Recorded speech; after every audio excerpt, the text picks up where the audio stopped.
Mandalorian season 3. Yeah, this is probably my least favorite season of the show. I think it would have been better if they just focused on Mandalorian and Grogu. I mean, I know we're going to get the movie in 2026, but I think if we just focus on those characters, focused on them reuniting the clans and everything like that, I think would have been really cool. We got that really cool cliffhanger at the end of season 2, Mando handing off Grogu to Luke Skywalker, which is really cool. And then in Book of Boba Fett, we got that side quest where we caught up with Mandalorian and Grogu reuniting and then eventually kind of going off, on their own adventure and everything like that. But I think the main thing was that, it kind of ended with this whole big cliffhanger at the end of season 2 with Mando picking up the Darksaber and then, being worthy of being the ruler of Mandalore. And how that was Bo-Katan's whole quest was to get the Darksaber to, unite the clans and become the head of Mandalore again. But I really thought it was going to be kind of like a Game of Thrones kind of thing where it was going to be Bo-Katan and Mando kind of battling against each other for the throne of Mandalore. But it really seemed like, at least when we had that kind of side quest in Book of Boba Fett, Mando had the Darksaber and,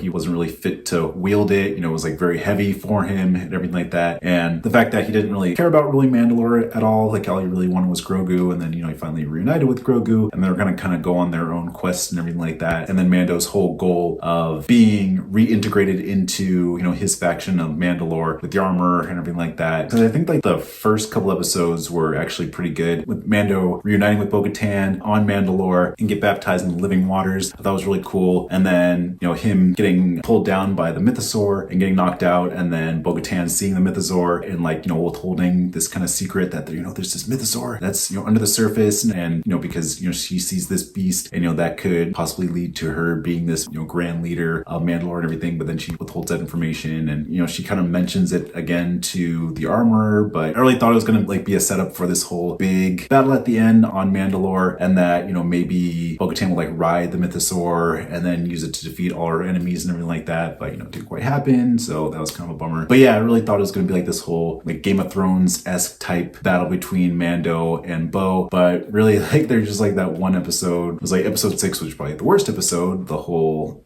episode with Mando and Bo-Katan, teaming up to figure out this whole conspiracy of these super battle droids going haywire and, destroying the towns and everything. And yeah, the whole episode with Lizzo and Jack Black, in their kind of Hunger Games type outfits. And then Christopher Lloyd as the crazy scientist and all that. But yeah, we won't go into that. But at the very end, Mando, gives the Darksaber to Bo, and then she, takes possession of it, ignites it, and then she finally unites the clans, Mando's faction and then her faction of Mandalorians. So now they're all united and they're ready to take on the great threat that is Moff Gideon. And, Moff Gideon finally comes back into the story. We kind of have this whole setup of him, with the Imperial Remnant, and we're kind of hinting at, Grand Admiral Thrawn's return, because we got that little tease in season 2 with Ahsoka, fighting Morgan Elsbeth and saying, "Where is Grand Admiral Thrawn?" So now we're kind of getting more of that payoff. There's mysteries within this season of they're being attacked by the Imperials and that they might be coming back. But yeah, I guess some other good things. I really enjoyed Mando finally being kind of reintegrated into, his faction of Mandalore, after he was, baptized in the living waters, and now Bo-Katan is in that faction as well. Seeing little Mandalorian boy getting integrated into the Mandalorian culture as well, even though we kind of had that dumb episode of him being, kidnapped by a giant bird creature and then all of them trying to save him. But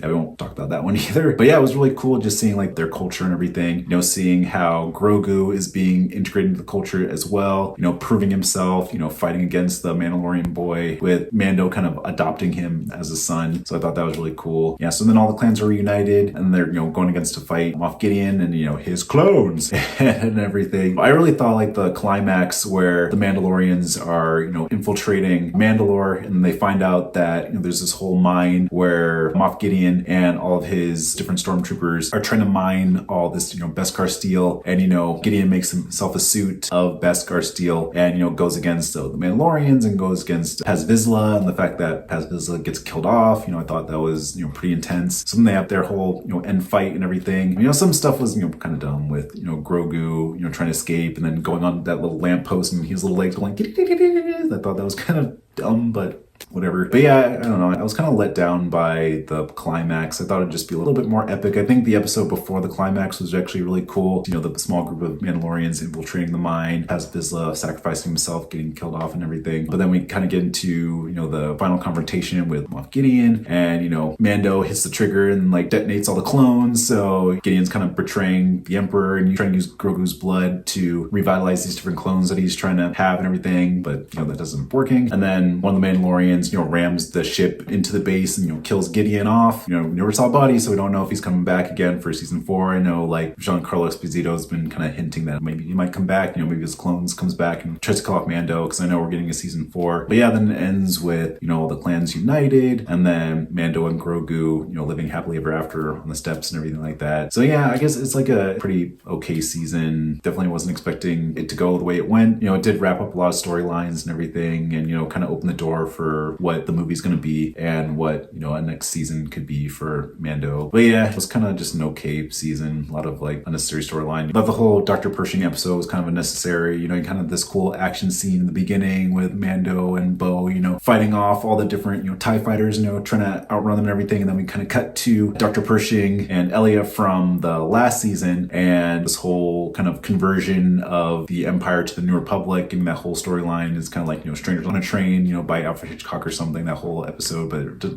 ends up going nowhere. You know, Dr. Pershing gets taken and then, you know, gets tortured, you know, gets like mind altered or whatever, and, you know, we never cut back to him. So maybe in Mandalorian season 4 we'll get more of him, but yeah, it's kind of like pointless, that whole episode. And of course the Guns of Fire episode, like I mentioned before, you know, it's kind of pointless, very jarring tone wise, didn't really fit into anything within the structure of the Mandalorian. But yeah, so overall it's just kind of like an okay season. Yeah, definitely kind of like a low point for the Mandalorian show, and, you know, hopefully like the movie will redeem it, and then hopefully maybe season 4 will be even better. So we'll see how it goes. I think because maybe like Dave Filoni was kind of distracted by, you know, all the Ahsoka stuff, that he didn't really have time to really work on the script for Mandalorian season 3, so maybe that's why it was a little weaker. But yeah, I guess we'll never know. But yeah, overall, yeah, kind of a weak season, and yeah, I guess we'll see what happens with the future of Mando and Grogu.